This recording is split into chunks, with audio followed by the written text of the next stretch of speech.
ఈ వీడియోలో AP teachers transfers 2025కి సంబంధించి ఆ ట్రాన్స్ఫర్ సంబంధించి పాయింట్స్ ని ఏ విధంగా క్యాలిక్యులేట్ చేసుకోవాలనేది ఒక ఆన్లైన్ క్యాలిక్యులేటర్ ద్వారా ఈ వీడియోలో పూర్తిగా డీటెయిల్ గా చూద్దాం. ముందుగా ఈ ఏపీ టీచర్స్ ట్రాన్స్ఫర్ సంబంధించి ఆన్లైన్ క్యాలిక్యులేటర్ ని ఓపెన్ చేయడానికి మీరు గూగుల్లో అమరావతి టీచర్ అని చెప్పి సెర్చ్ చేయండి. అప్పుడు కనిపించిన amravati-teacher.com సైట్ ని ఓపెన్ చేయండి. ఈ సైట్ ఓపెన్ చేయగానే ఇక్కడ మీకు న్యూ లింక్స్ లోనే AP teachers transfers points calculator అని చెప్పేసి ఇక్కడ మీకు ఒక లింక్ ఉంటుంది. ఈ లింక్ మీద క్లిక్ చేయండి. ఈ లింక్ మీద క్లిక్ చేయగానే మీకు ఆన్లైన్ క్యాలిక్యులేటర్ అనేది ఇక్కడ మీకు ఓపెన్ అవుతుంది. ఇప్పుడు ఈ వీడియోలో చెప్పే ఇన్ఫర్మేషన్ అనేది ఓన్లీ అవగాహన కొరకు మాత్రమే ఈ వీడియో అనేది చేయడం జరిగింది. జస్ట్ మన యొక్క పాయింట్స్ ఏ విధంగా క్యాలిక్యులేషన్ చేసుకోవాలనేది ఒక అవగాహన కొరకు మాత్రమే. దీంట్లో మార్పులు చేర్పులు ఉండవచ్చు. ఇప్పుడు ఏ విధంగా మన యొక్క పాయింట్స్ని క్యాలిక్యులేషన్ చేసుకోవాలనేది ఇప్పుడు చూద్దాం. ముందుగా మనం amravati-teacher.com నుంచి ఈ ఆన్లైన్ క్యాలిక్యులేటర్ని ఓపెన్ చేసిన తర్వాత ఇక్కడ మీకు స్టార్టింగ్లోనే ఫస్ట్ అపాయింట్మెంట్ డేట్ అడుగుతుంది. ఇక్కడ మీ యొక్క ఫస్ట్ అపాయింట్మెంట్ డేట్ని ఇక్కడ మీరు సెలెక్ట్ చేసుకోండి. ఇక్కడ సెలెక్ట్ చేయడానికి ఇక్కడ డేట్ సింబల్ ఉంది కదా, దీని మీద క్లిక్ చేయండి. తర్వాత ఇక్కడ డేట్ని సెలెక్ట్ చేయడానికి ముందు ఇయర్ మీద ప్రెస్ చేయండి. తర్వాత ఇయర్ని క్రిందకి జరిపి ఇక్కడ మీ యొక్క ఫస్ట్ అపాయింట్మెంట్ ఇయర్ని సెలెక్ట్ చేసుకోండి. తర్వాత మంత్ని జరపడానికి ఇక్కడ యారోస్ ఉండే కదా, వీటి మీద ప్రెస్ చేసేసి మీరు ఆ మంత్ని జరపండి. తర్వాత మన యొక్క మంత్ వచ్చిన తర్వాత డేట్ని సెలెక్ట్ చేసుకోండి. తర్వాత క్రింద ఓకే అని ఉంటుంది. ఆ ఓకే మీద ప్రెస్ చేయగానే ఈ విధంగా డేట్ అనేది సెలెక్ట్ అవుతుంది. తర్వాత ఇక్కడ ప్రెజెంట్ స్కూల్ జాయినింగ్ డేట్ ఇవ్వాలి. ఇక్కడ మీకు ఈ ప్రెజెంట్ స్కూల్లో కనుక కేటగిరీ అనేది మారలేదనుకోండి, టు డేట్ అనేది ఇవ్వవద్దు. అంటే ఇక్కడ ఎవరికైనా సరే ఫస్ట్ కేటగిరీ 3లో ఉండి తర్వాత కేటగిరీ 2 మారిందనుకోండి, వారు టు డేట్ ఇవ్వండి. ఎప్పటి నుంచి ఎప్పటి వరకు మీరు కేటగిరీ 3లో పనిచేశారు, తర్వాత కేటగిరీ 2లో ఎప్పుడు పనిచేశారు. లేదు మీరు కేటగిరీ 2 నుంచి 1కి వచ్చింది అనుకోండి, ఎప్పుడు 1 నుంచి పనిచేశారు. అంటే category 1 from day to to date ఇవ్వాలి. తర్వాత category 2 from day to to date ఇస్తారు. ఇక్కడ టు డేట్ మాత్రం చివరి తేదీకి వదిలేసేయండి. అంటే సపోజ్ ఇక్కడ మీకు ఒకే కేటగిరీ ఉందనుకోండి, అంటే మీ యొక్క స్కూల్ కేటగిరీ అనేది మీరు పనిచేసినంతకాలం మారలేదనుకోండి, అప్పుడు ఫ్రమ్ డేట్ మాత్రమే ఇక్కడ మీరు సెలెక్ట్ చేసుకోండి. దాని కొరకు ఇందాకట్లాగానే ముందు ఇయర్ని సెలెక్ట్ చేసుకోండి. తర్వాత మంత్ని సెలెక్ట్ చేసుకోండి. మంత్ వచ్చిన తర్వాత నెక్స్ట్ డేట్ని సెలెక్ట్ చేసుకొని ఓకే మీద ప్రెస్ చేయండి. ఇంకా టు డేట్ ఇవ్వద్దు, ఇలా బ్లాంక్గా వదిలేసేయండి. అలా కాకుండా మీకు కేటగిరీ అనేది మారిందనుకోండి, అప్పుడు మీకు ఎప్పటి నుంచి ఎప్పటి వరకు కేటగిరీ ఉందనేది అప్పుడు మీరు డేట్ సెలెక్ట్ చేసుకోండి, టు డేట్ని. ఈ విధంగా టు డేట్ని మీరు కేటగిరీ మారితేనే సెలెక్ట్ చేయండి. తర్వాత ఆ ఫ్రమ్ డేట్ టు డేటు ఏ కేటగిరీలో పనిచేశారనేది ఇక్కడ ఇవ్వండి, ఏరియా కేటగిరీ. మీరు కేటగిరీ 2లో పనిచేశారనుకోండి, అప్పుడు కేటగిరీ 2 అని చెప్పి సెలెక్ట్ చేసుకోండి.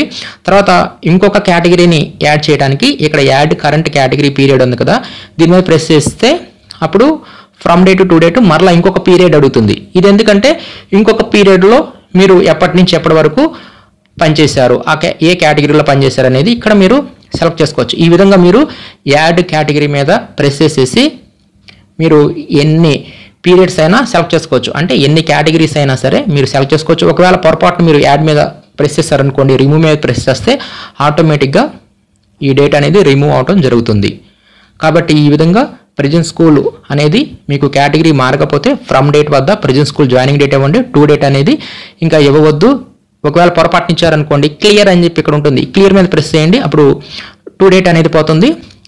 అప్పుడు మీరు ఏ కేటగిరీలో పనిచేస్తారనేది ఇక్కడ ఆ కేటగిరీ ఒకటే ఇక్కడ మీరు సెలెక్ట్ చేసుకోండి.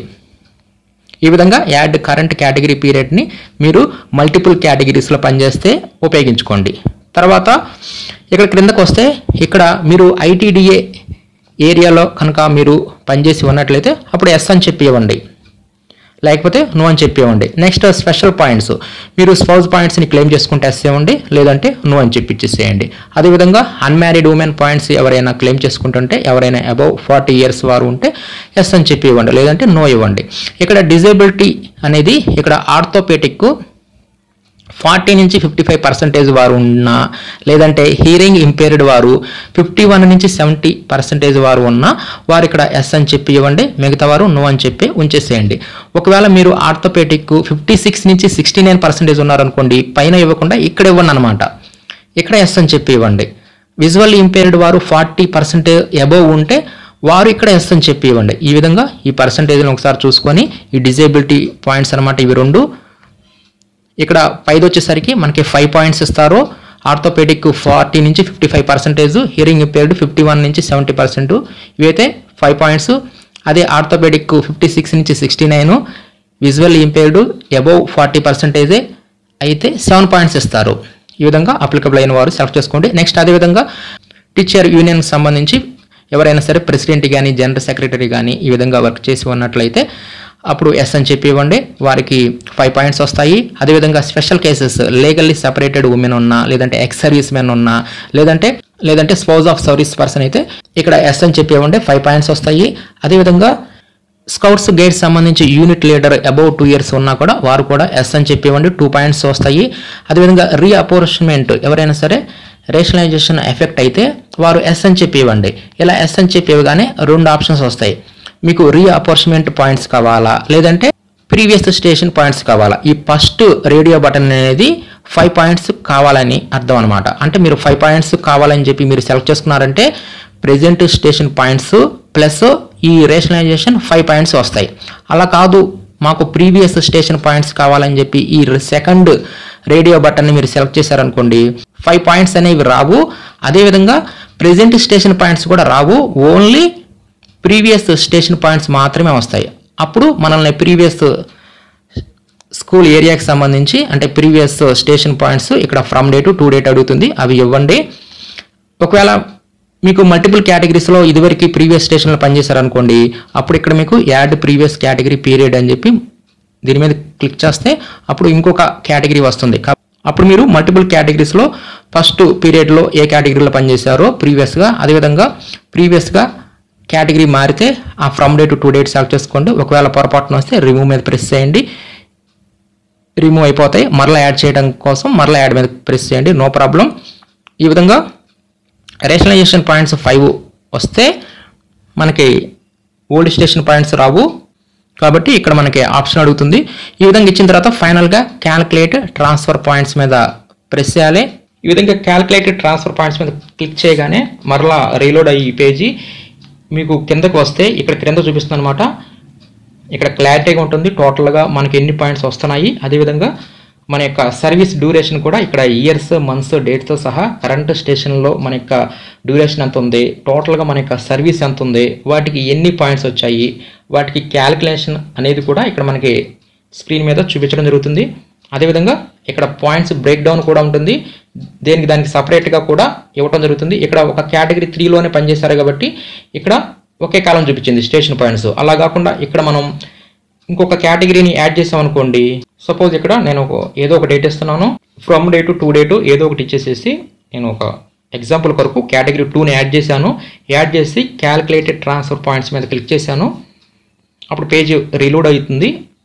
అప్పుడు మనకి ఎన్ని పాయింట్స్ వచ్చాయనేది కిందకు వస్తే ఇక్కడ మనకి 2 కేటగిరీస్ చూపిస్తుంది.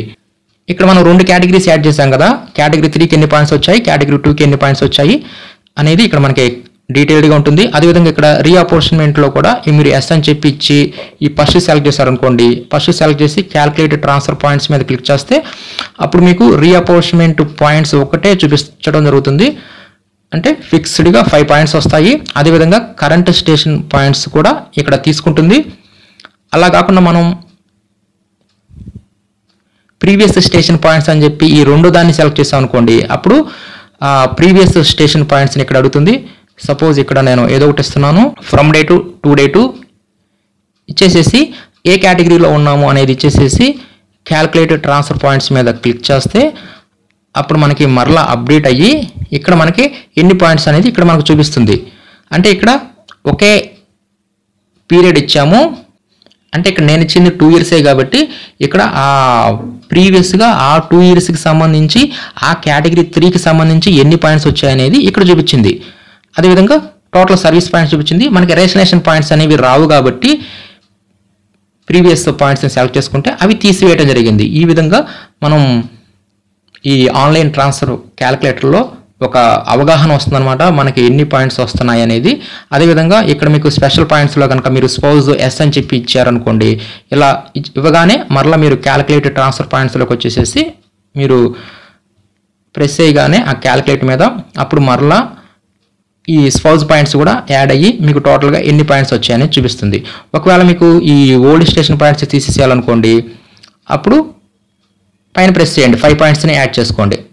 లేదు అసలు రీఅప్రోర్షన్మెంట్ అనేది మీకు లేదనుకోండి, నో అని చెప్పి ఇచ్చేసేసి క్యాల్కులేట్ మీద క్లిక్ చేయండి. అప్పుడు మీకు ఆ ప్రెజెంట్ స్టేషన్ పాయింట్స్ మనం పైన ఏ విధంగా అయితే ఇచ్చామో ఆ ప్రెజెంట్ స్టేషన్ పాయింట్స్ మాత్రమే క్యాల్కులేషన్ చేసేసి ఇక్కడ మనకి ఈ పాయింట్స్ బ్రేక్ డౌన్లో డీటెయిల్డ్గా మనకి చూపించడం జరుగుతుంది. కాబట్టి ఈ విధంగా ఈ ఆన్లైన్ ట్రాన్స్ఫర్ క్యాల్కులేటర్ను amravati.teacher.com సైట్ను ఓపెన్ చేసేసి మీరు ఈ ఆన్లైన్ క్యాల్కులేటర్ ద్వారా మనకి ఎన్ని పాయింట్స్ వస్తాయనేది ఒక అవగాహన వస్తుంది. అదేవిధంగా దీంట్లో ఏమైనా మార్పులు చేర్పులు ఉన్నా కూడా మరలా అప్డేట్గా ఎప్పటికప్పుడు అప్ టు డేట్గా ఈ సాఫ్ట్వేర్ని ఎప్పటికప్పుడు ఉంచడం జరుగుతుంది.